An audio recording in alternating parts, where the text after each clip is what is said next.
Week after week, the photographer Louis Hine captured the heart-stopping work in progress in some of the greatest images ever taken of New York. These are classical heroes in the flesh. Outwardly prosaic, incredibly nonchalant. Crawling, climbing, walking, swinging, swooping on gigantic steel frames.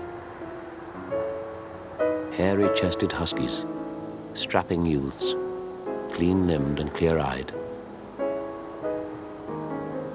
Fusing the iron of their nerves with the steel of the girders they build into modern cities. The London Daily Herald.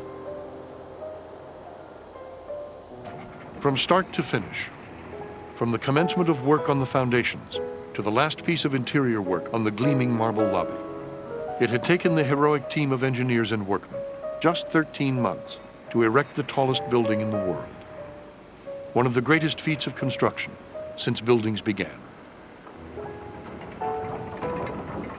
You're talking about from the time that the steel started, which is generally the benchmark that we give these buildings in terms of its actual construction.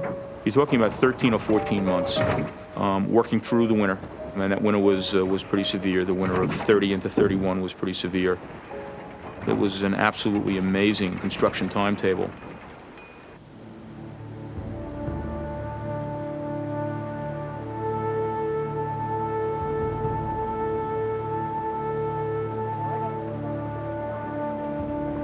Opening day, May 1st, 1931, dawned bright and clear. We are about to officially open the Empire State Building, the largest and most beautiful office building in the world. Al Smith, the building's official greeter, presided over the gala event, held on the brand new observation deck on the 86th floor, attended by John Jacob Raskob, Mayor Jimmy Walker, and Governor Franklin D. Roosevelt. In the world today that can be reached from a building designed, fashioned, built by the brain, the brawn, the ingenuity, and the muscle of mankind. I am very happy to take part in this very auspicious occasion with my old friend, Governor Smith. When I came up in the elevator, I went so high that I expected to get above snow level. That evening, as a brilliantly clear twilight descended on New York, President Herbert Hoover turned a key in the White House, and the great building was illuminated for the first time.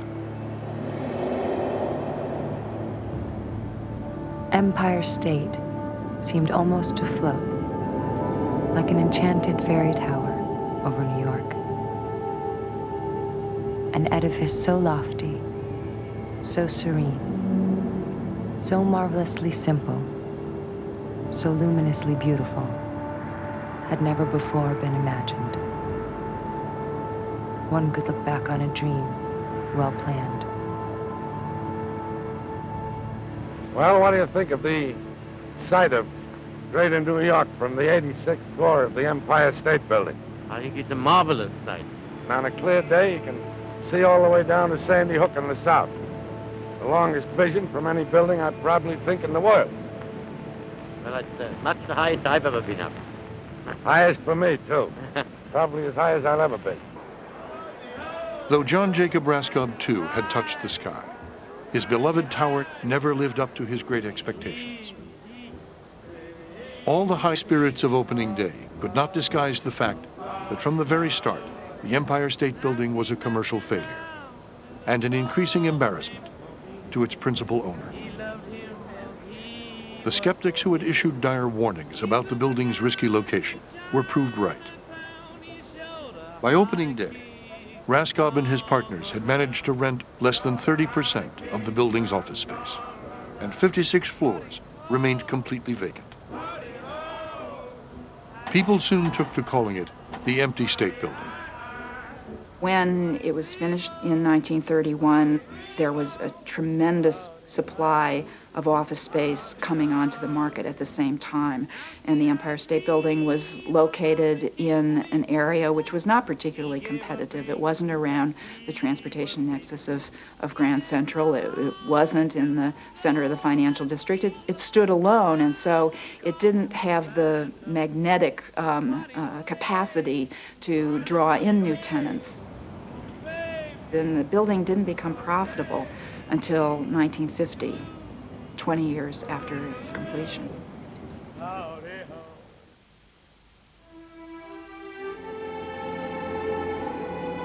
And yet, despite all the disappointments, New Yorkers fell in love with the soaring structure at once. And almost overnight, the Empire State Building became the most romantic and widely recognizable symbol of the city. Visitors from around the country and around the world were soon thronging to its thrilling observation deck, which, in its first year of operation, took in over $1 million, as much as its owners made in rent that year. The mooring mast, unsuitable for airships, soon found its real vocation as a mighty wand for casting radio and then television signals out over the airwaves. Though the building never made 34th Street the center of gravity in Manhattan, even that failure would eventually come to seem a kind of triumph. The simple soaring tower, forever standing in its splendid isolation.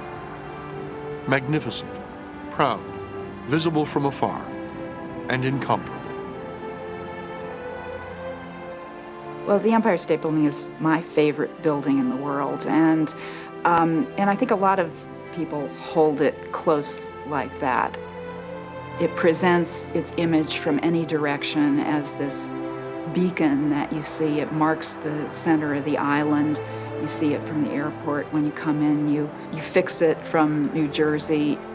It lights up at night to show you the way. Everything about it, I think, evokes an emotional reaction from people. Never again would anything be built quite like it. Summoned from the earth at the end of the 1920s by commercial and cultural forces that had been building since the Erie Canal, the Empire State Building was perhaps the supreme expression of the city's unparalleled power to shape its own destiny. Rising as the city and country sank into the worst depression of their history, it marked a mighty culmination and crucial turning point in the life of New York City. Never again would there be such boundless faith in the future, or in the unbridled forces of commerce and capitalism. Never again would the city hold such unrivaled sway over the culture and commerce of the United States. Nor would the gleaming metropolis ever feel quite so indisputably like the center of the world.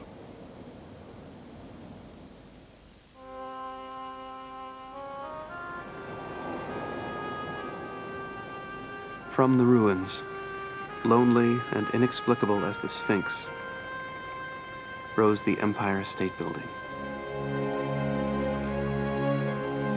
And just as it had been a tradition of mine to climb to the plaza roof to take leave of the beautiful city, extending as far as the eyes could reach, so now I went to the roof of the last and most magnificent of towers. Then I understood. Everything was explained. I had discovered the crowning error of the city, its Pandora's box. Full of vaunting pride, the New Yorker had climbed here and seen with dismay what he had never suspected. That the city was not the endless succession of canyons that he had supposed, but that it had limits, fading out into the country on all sides, into an expanse of green and blue that alone was limitless. And with the awful realization that New York was a city after all, and not a universe, the whole shining edifice that he had reared in his imagination came crashing to the ground. that was the gift of Alfred Smith to the citizens of New York.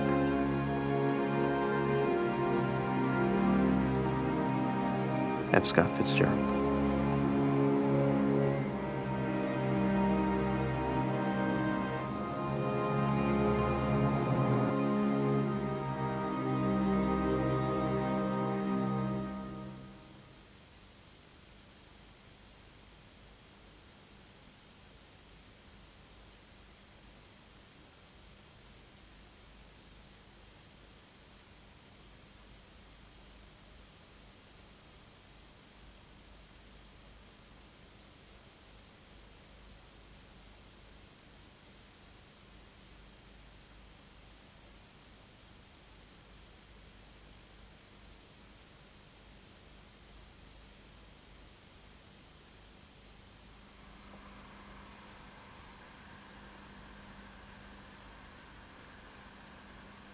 Steam is rising onto Jimmy's roof and scheming sisters using abuse.